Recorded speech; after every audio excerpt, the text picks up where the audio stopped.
നമുക്ക് നേരെ തേവരയിലേക്ക് പോകാം. തേവരയിലെ കാഴ്ചകളിലേക്ക് സഹിൻ ആന്റണിയാണുള്ളത്. സഹിൻ, പലവട്ടം റോഡ് ടാർ ചെയ്യുന്നു, പൊട്ടുന്നു, വീണ്ടും ടാർ ചെയ്യുന്നു, കുണ്ടും കുഴികളും വരുന്നു. അങ്ങനെ നിത്യേന വാർത്തകളിൽ ഇടം പിടിക്കുന്ന ഒരു സ്ഥലം കൂടിയാണ് തേവര. രാവിലെ തേവരയിലെ കാഴ്ചകൾ എങ്ങനെയാണ്? ഈ ഓട്ടോറിക്ഷക്കാരൻ ചേട്ടനോട് തന്നെ കാര്യങ്ങൾ ചോദിക്കാം. ചേട്ടൻ എന്തോ ദുഷ്കരമെന്നറിയാവോ? എത്ര രൂപയാണ് നമുക്ക് ഇപ്പൊ ഡീസലിന് വേണ്ടി പോയിക്കൊണ്ടിരിക്കണത്? ഈ ബ്ലോക്ക് എങ്ങനെയുണ്ട്? ബ്ലോക്ക് അന്യായ ബ്ലോക്കാണ്. എന്താ ചെയ്യപ്പാ? രക്ഷയില്ല.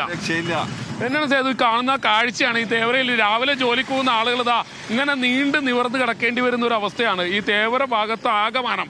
ഈ ആളുകൾക്ക് മണിക്കൂറുകളെ ഇങ്ങനെ വെയിറ്റ് ചെയ്യുന്നു എന്നുള്ളതാണ്. പല ആളുകളും മണിക്കൂറുകളായി ഈ കാണുന്നത് പോലെ തന്നെ സ്കൂളുകളിലേക്ക് കോളേജുകളിലേക്കൊക്കെ പോകേണ്ട ഒരു സ്ഥലം കൂടിയാണ്. പോലീസുകാരൊക്കെ ശക്തമായി ഇറങ്ങിയാൽ മാത്രമേ ഇതിനൊരു നടപടി ഉണ്ടാവുള്ളൂ. മണിക്കൂറുകളായി ആളുകൾ ഇങ്ങനെ ഈ സംവിധാനവുമായി പോകുന്നു എന്നുള്ളതാണ്. നിരവധി ചേട്ടാ, വലിയ ബ്ലോക്കല്ലേ? എന്താണ് സംഭവിച്ചത്? കാര്യമായിട്ട് ബ്ലോക്ക് ഉണ്ടാ? പിന്നെ അത്യാവശ്യം നല്ല ബ്ലോക്ക് ഉണ്ട്. ഇത് തന്നെയാണ്. കുറേ നേരമായി ആളുകൾ ഇങ്ങനെ കിടക്കുന്നു എന്നുള്ളതാണ്. ഈ കാണുന്നത് പോലെ രാവിലെ കോളേജിലും സ്കൂളിലും എല്ലാം പോകേണ്ടി വരുന്ന ആളുകൾ, ഒപ്പം തന്നെ ഈ ഓഫീസുകളിലേക്ക് പോകേണ്ടി വരുന്ന ആളുകൾ, ഇവരെല്ലാവരും ഇവിടെ പല ഭാഗങ്ങളിലും കുടുങ്ങി കിടക്കേണ്ടി വരുന്നു എന്നുള്ളതാണ്. വലിയ ബ്ലോക്കാണോ? നിരന്തരം ഇത് തന്നെയാണ് ഇവിടെ അവസ്ഥ. ഒന്നും പറയാനില്ല.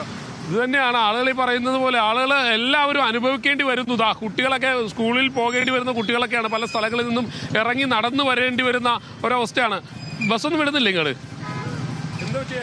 ഓട്ടോക്ക് വന്നിട്ട് ഇറങ്ങി പോന്ന് കിടക്കണേ? ബ്ലോക്കിൽ കിടക്കേണ്ടി വന്നാ? പരീക്ഷ ഉണ്ട്, കയറാൻ പറ്റിയില്ല. തന്നെയാണ്. പരീക്ഷയ്ക്ക് വേണ്ട കുട്ടികളൊക്കെ ഓട്ടോയിൽ വന്നിട്ട് അവിടെ നിന്ന് ഇറങ്ങി ഓടേണ്ടി വരുന്ന അവസ്ഥയാണ് സേതുവിൽ കാണുന്നത്. വലിയ ബ്ലോക്ക് എറണാകുളം നഗരത്തിൽ ആകമാനമുണ്ട്. എല്ലാ ദിവസവും ഇത് അനുഭവിക്കേണ്ടി വരുന്നതാ. കുട്ടികളൊക്കെ 9 മണിക്കൊക്കെ സ്കൂളിൽ പോകേണ്ടി വരുന്ന കുട്ടികളായിരുന്നു. അവർ പല ആളുകളും സ്കൂളിലേക്ക് എത്തിയിട്ടില്ല എന്നുള്ളതാണ്. അതുതന്നെയാണ് സ്കൂൾ ബസ്സുകൾ ഇങ്ങനെ നിരന്ന് കിടക്കുകയാണ് പല ഭാഗങ്ങളിലായി.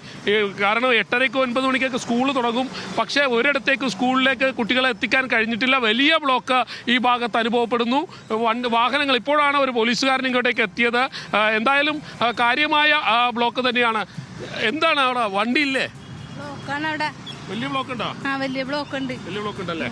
ഇത് തന്നെയാണ് നമുക്ക് കാണാം ആളുകളൊക്കെ ഇറങ്ങി നടന്നു തന്നെയാണ്. കാരണം അവർക്ക് കൃത്യസമയത്ത് എത്തണമല്ലോ. എത്തിയില്ലെങ്കിൽ പല ആളുകളുടെയും തൊഴിലിനെ ഇത് ബാധിക്കും, സ്കൂൾ വിദ്യാഭ്യാസത്തെ ഇത് ബാധിക്കും, ഒപ്പം തന്നെ ഓഫീസ് ജോലിയെ ഇത് ബാധിക്കും. പല ആളുകളും വൈകി പോകേണ്ടി വരുന്ന ഓഫീസുകളിലേക്ക് കാഴ്ചകൾ കാണാൻ പറ്റും. പിന്നെ ഈ 2 വീലറിനെ സംബന്ധിച്ച് ഒന്ന് സൈഡിൽ കൂടെ ഒരു ചെറിയ വഴിയൊക്കെ ഉണ്ടായാൽ അവർക്ക് എങ്ങനെയെങ്കിലും ഒക്കെ പോകും. പക്ഷേ 4 വീലറുകാരെയും ബസ്സിനെയും ഒക്കെ സംബന്ധിച്ച് അങ്ങ് പെട്ട് കിടക്കുക.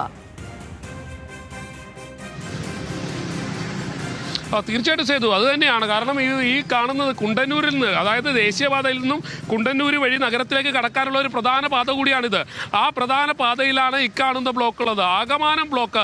വാഹനങ്ങൾ പകുതിയും കടന്നു പോകുന്നില്ല എന്നുള്ളതാണ്. പല വാഹനങ്ങളും ഈ സൈഡിൽ തന്നെ കാണാം. ഈ ചേട്ടനൊക്കെ എത്ര നേരമായി ഇവിടെ കിടക്കുന്നതെന്ന് അവരോട് തന്നെ ചോദിക്കേണ്ടിയിരിക്കുന്നു. കുറേ നേരമായോ? 10-20 മിനിറ്റോളമായി അവിടുന്ന് ഇങ്ങോട്ട് കിടക്കുന്നത്. വലിയ നഷ്ടമാണ്. വലിയ നഷ്ടം തന്നെയാണ്. എണ്ണ ഇതിനകത്ത് കിടന്ന് കത്തി പോവാണ്. അത് തന്നെയാണ് വലിയ ബ്ലോക്ക് കാര്യമായിട്ട് ഉണ്ടാകുന്നു എന്നുള്ളതാണ്. സാറേ, ഇത് എന്താ സാറേ ഇങ്ങനെ വലിയ ബ്ലോക്കല്ല സാറേ? അതെ, ഈ സിഗ്നലിൽ ഇത്തിരി ബ്ലോക്ക് ആയി കിടക്കുക. ഇത് എല്ലാ ദിവസവും ഇത് തന്നെയല്ലോ? ഇന്നിപ്പോ തിങ്കളാഴ്ച തിരക്കാണെന്നാണ് അദ്ദേഹം പറയുന്നത്. എന്തായാലും ആ പോലീസുകാരനെ സംബന്ധിച്ചിടത്തോളം അദ്ദേഹം കഷ്ടപ്പെട്ട് ജോലി എടുക്കുന്നുണ്ട്. നമ്മൾ അദ്ദേഹത്തെ കുറ്റപ്പെടുത്താൻ കഴിയില്ല. പക്ഷേ വലിയ ബ്ലോക്ക് കാണാൻ ചെയ്തു. വാഹനങ്ങൾ ആകമാനം നിർത്തിയിട്ടിരിക്കുകയാണ്. ഇവിടെ നിന്ന് വാഹനം അനങ്ങില്ല എന്നുള്ളതാണ്. ഇനി നഗരത്തിലേക്ക് കടന്നിട്ട് വേണം ആളുകൾക്ക് അവിടെ നിന്ന് മറ്റേതെങ്കിലും ഗതാഗതം തരപ്പെടുത്തി അവിടെ ഇവിടെ ജോലി സ്ഥലത്തോ അല്ലെങ്കിൽ സ്കൂളുകളിലോ കോളേജുകളിലോ എത്തുന്നതിന് ഈ കാണുന്നത് പോലെ ഈ നഗരത്തിലാകമാനം, പ്രത്യേകിച്ചും കൊച്ചി നഗരത്തെ സംബന്ധിച്ചിടത്തോളം നേരത്തെ അനിൽ സൂചിപ്പിച്ച പോലെ എടപ്പള്ളി ഒരു കുപ്പിക്കഴുത്താണെങ്കിൽ അതിലും വലിയ കുപ്പിക്കഴുത്തായി തേവര ഭാഗം കൂടി മാറിയിരിക്കുന്നു എന്നുള്ളതാണ് സേതു. തീർച്ചയായും സഹീൻ. ഓക്കെ.